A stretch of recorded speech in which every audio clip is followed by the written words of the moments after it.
मेरा नाम देव कौशिक है और हम बाजपट्टी विधानसभा में आए हैं और यहाँ पर जो क्या रणनीति है, क्या समीकरण है राजनीति के बारे में, और ये हम जानने के लिए हम व्यापारी बैठे उनसे बातचीत करते हैं। नमस्कार अंकल जी, क्या नाम है आपका?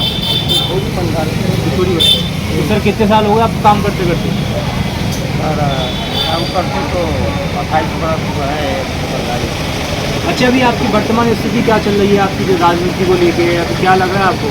ये मुकेश यादव जी है, रंजू गीता जी का नाम बड़ा ऊपर से आ रहा है। ये वर्तमान विधायक के बारे में बताइए। यादा तो सर रंजू गीता का है। हाँ, फिर रंजू गीता जीतेगा सर। पूरा भी बोल पूरे क्षेत्र में आप कहीं भी पूछिएगा रंजू गीता है। मुकेश यादव पिछले इलेक्शन में जीते थे ना, उधर जाइएगा बहुत उसको गाड़ी का दे रहा है ददरी के साइड में। और इधर तो इसका पिछले साल में 4% लेकर के कर दिया था, लेकिन अभी तो पूरा जो है ये अति है। अभी तो अपार बहुत है इसको सर जी। इसको टिकट अगर मिल जाए तो मजे में जीतेगा बहुत है। ऐसे बसंत तो बिहार भी जाए तो बसंत गाँव पड़ता है मुझे। सारा गाँव जो है उसका ही हर साल मिलता है। हाँ, ना हो कोई पार्टी ये करता है, लेकिन नहीं, ये नजदीक क्षेत्र का है। अच्छा मैडम है, ये सबसे भेंट घाट रात में अगर कहिए ना तो जब जाप है कोई अभी है तो पटना रहता है, लेकिन रात में आपको यहाँ इसलिए जनता इसको ज़्यादा चाहता है सर। अच्छा, ये जो वर्तमान विधायक है इन्होंने अच्छा काम काज नहीं करा है? नहीं, वो तो क्षेत्र में कभी घूम के आया ही नहीं। कभी आप जो है उसको काट दीजिए, नहीं आवेगा। शादी वगैरह काट दीजिए जी, क्या कोई काट दीजिएगा वो आवेगा नहीं घूम के। इसे क्षेत्र में भी नहीं आवेगा। जैसे बाजपट्टी प्रखंड है, मान गए ददरी यहाँ से दूरी है, जो विधायक है तो इसको यहाँ आना चाहिए कि नहीं आना चाहिए? जनता से भेंट करना चाहिए कि नहीं करना?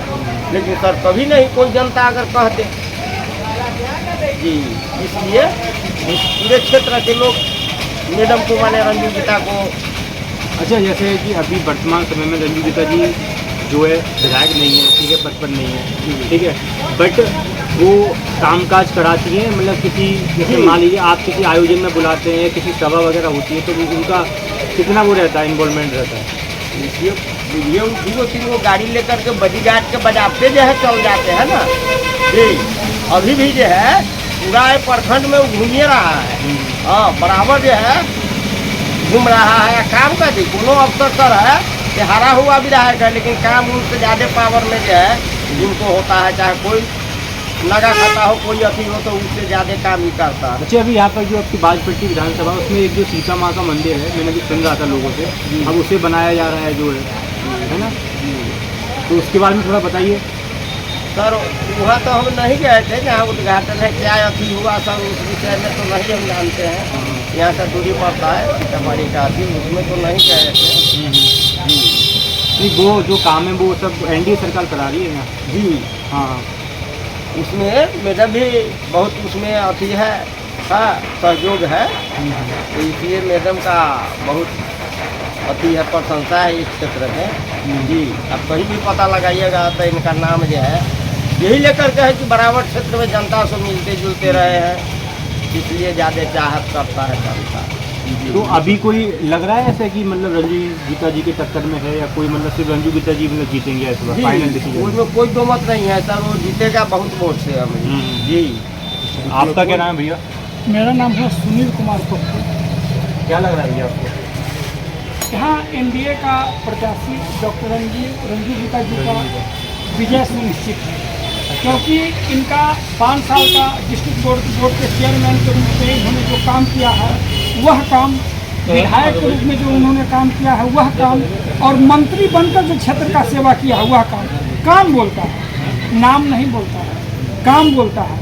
आज लगभग 80 करोड़ रुपया के लागत से नारायणपुर से डायरेक्ट बथनाहा तक, मेजरगंज तक भाया बथनाहा होते हुए 2 लेन सड़क का स्वीकृति करा के, काम करा के इन्होंने जनता को दिखाने का काम किया है। आज बनगांव उत्तरी पंचायत में जो जल समस्या है, या बाजपट्टी में जो जल समस्या है, उस जल समस्या में 7 जल मीनार, एक जल मीनार ही सामने बना हुआ है, एक जल मीनार बसा उनके मतलब कि पंचायत में बना हुआ है, एक जल मीनार मधुरापुर पंचायत में बना हुआ है, एक जल मीनार आपको रसलपुर पंचायत में बना हुआ है, एक जल मीनार बाचोपट्टी नरहा पंचायत में बना हुआ है, एक जल मीनार पचरा निमाही पंचायत में बना हुआ है। आज वह जो जल समस्या है, जो भूगर्भीय जल स्तर काफ़ी डाउन हो गया हुआ है, उस स्थिति में जहाँ जो जल के लिए लोगों में त्राहिमाम है, उस स्थिति में उन्हीं का बनाया हुआ जल मीनार से लोगों का जल ग्रहण हो रहा है। बाजपट्टी विधानसभा 42 पंचायत में है और बाजपट्टी, बोखरा और नानपुर, इस तीनों मिला के 42 पंचायत है और कोई ऐसा पंचायत नहीं है जहां मैडम ने 50 लाख रुपया के नीचे से काम नहीं किया हुआ। यह जो बनगांव उत्तरी पंचायत है, जहां आप साक्षात्कार कर रहे हैं, इंटरव्यू ले रहे हैं हमसे, यहाँ 1 करोड़ रुपया से ऊपर का काम किया गया है डॉक्टर रंजू गीता के द्वारा। आज मॉडर्न ब्लॉक देख रहे हैं, पूरे बिहार में अगर 50 को मॉडर्न ब्लॉक बना है तो एक मॉडर्न ब्लॉक देख लीजिए 20 करोड़ की लागत से। यह आपको शहीद रामफल मंडल जो अस्पताल, जो मॉडर्न अस्पताल बना है, वह डॉक्टर रंजू गीता का देन है। आज पूरे बाजपट्टी में, हम पोखरा नागपुर की बात नहीं करते हैं, आज पूरे बाजपट्टी में दर्जनों पुल RCC, यह डॉक्टर रंजू गीता का देन है। आज मुख्यमंत्री आदरणीय नीतीश कुमार को बुलाकर और बुधायन भगवान का मंदिर को जीर्णोद्धार कराकर, पर्यटन मंत्री जीवेश मिश्रा को बुलाकर उस स्थली को बिहार के मानचित्र पर किसी लाने का काम किया है, तो उसका नाम है डॉक्टर। अच्छा, ये आप जो बातें बता रहे हैं, ये तो लग रहा है कि मतलब हाँ मान, लेकिन जो आप अभी जो वर्तमान विधायक है उनका भी काम का वर्तमान विधायक का कोई वर्तमान विधायक बाजपट्टी के अगर 10 जो ग्रामीण स्तर का बाजार है, चाहे मधुरापुर बाजार हो, बर्री बाजार हो, आपको रसलपुर बाजार हो, आपको मदारीपुर बाजार हो, वहाँ जाकर खड़ा भी हो जाएंगे तो उनको हमको लगता है कि 90% आदमी नहीं पहचाने, और यही उनका काम है। उन्होंने कुछ काम वगैरह नहीं किया? कुछ नहीं, काम बता दें उनका, हम उनसे आमने सामने डिबेट करने के लिए तैयार है कि अगर वह काम बता दे। रंजू गीता तो 100 करोड़ का काम ला के दिखा दी, मॉडर्न ब्लॉक बना के दिखा दी, बोखरा नानपुर में दर्जनों पुल, दर्जनों जी विधायक पद पर रहते हुए। और विधायक जब नौबी थी तो क्षेत्र छोड़ी नहीं है, सब कार्यकर्ता से मिलना, सब जनता से मिलना, सबके शादी ब्याह में जाना, सबके सुख श्राद्ध में जाना, यही काम बोलता है डॉक्टर रंजू गीता। तो वर्तमान विधायक का कुछ नहीं सर, वर्तमान विधायक से तो हमको लग रहा है कि हमको बोलना नहीं चाहिए, हम जात पात की राजनीति तो करते नहीं हैं, तो लगभग हमको लग रहा है कि उनसे जो उनका अपना मतलब कि कास्ट के लोग भी हो गए, आदरणीय यादव बंधु लोग, वो भी उनसे खुश नहीं है। अच्छा जी, काम काज इसमें नहीं, कुछ नहीं। तो मतलब ये कि यहाँ पर जो बाजपट्टी विधानसभा है, वहाँ से रंजू गीता जी इस बार 2000 से हारी थी, 2000 मतलब कि 20 के चुनाव में। हाँ, 20 हम आपको भविष्यवाणी करते हैं कि 2000 से हारने का मतलब होता है कि इस बार वह 20,000 से चुनाव जीतेंगे। क्षेत्र में हम लोग भी जाते हैं, देखते हैं, हम तो राजनीतिक बहुत ज़्यादा राजनीति में हम किन इंटरेस्ट को रखते नहीं हैं, लेकिन सीधे कहता है लोग कि अब की बारी रंजू गीता को हम वोट देंगे। स्टार्ट। हजारों साल नरगिस अपने बेबसी पे रोती है, बड़े ही मुश्किल से होता है चमन में दिदावर पैदा। उसी दिदावर का नाम है आदरणीय नरेंद्र मोदी जी, उन्हीं का नाम है आदरणीय नीतीश कुमार जी, उसी का नाम है आदरणीय अमित शाह जी।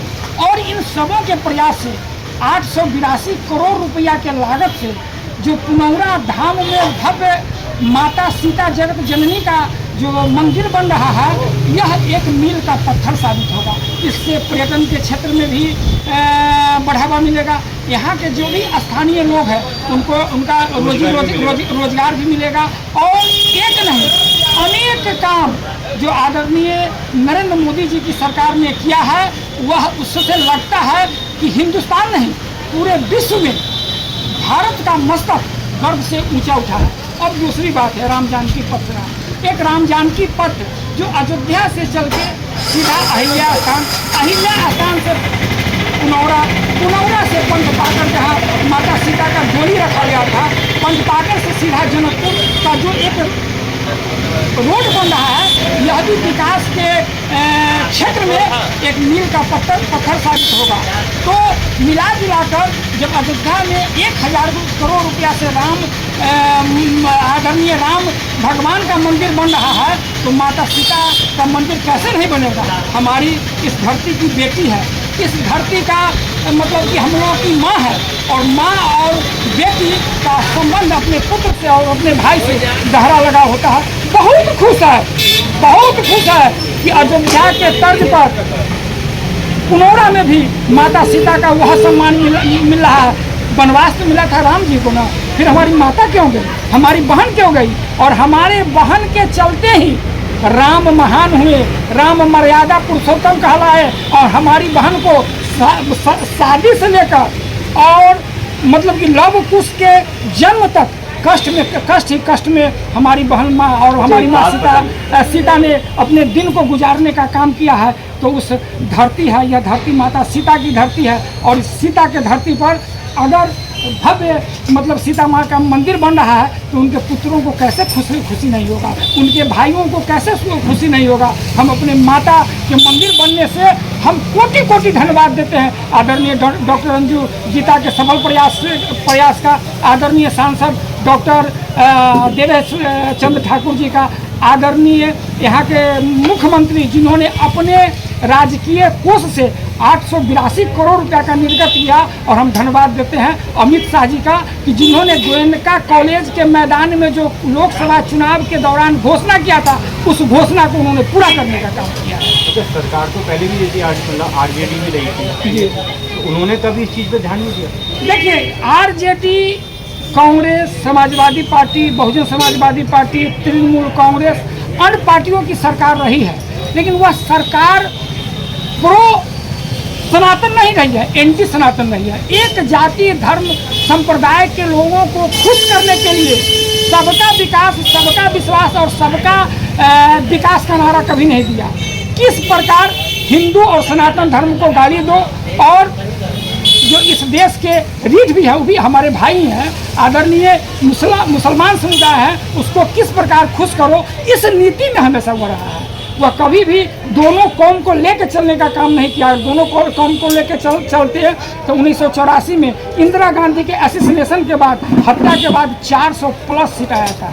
किनको 400 प्लस सीट आया था? कांग्रेस को। उसी समय राम जन्मभूमि और भव्य राम मंदिर के निर्माण का जो मतलब कि सपना देखा गया था, और कांग्रेस चाहती और राजीव गांधी चाहते तो उस समय निराकरण हो जाता उस समस्या का। हिंदू को बैठाया जाता, मुसलमान को बैठाया जाता, और एक बीच का रास्ता निकाल लिया जाता। वह प्रभु रामचंद्र जो सनातन धर्म के आराध्य देव है, उनका तो जन्म स्थल रहा है, लेकिन उन्होंने करने का काम नहीं किया। कौन किया? तो आदरणीय मोदी जी ने किया। तो मोदी जी ने किया, इसलिए इस पर वो राजनीति कर रहा है। उसको वोट चाहिए और कुछ नहीं चाहिए। वह वोट की राजनीति करता है, देश को बांटने की राजनीति करता है। वह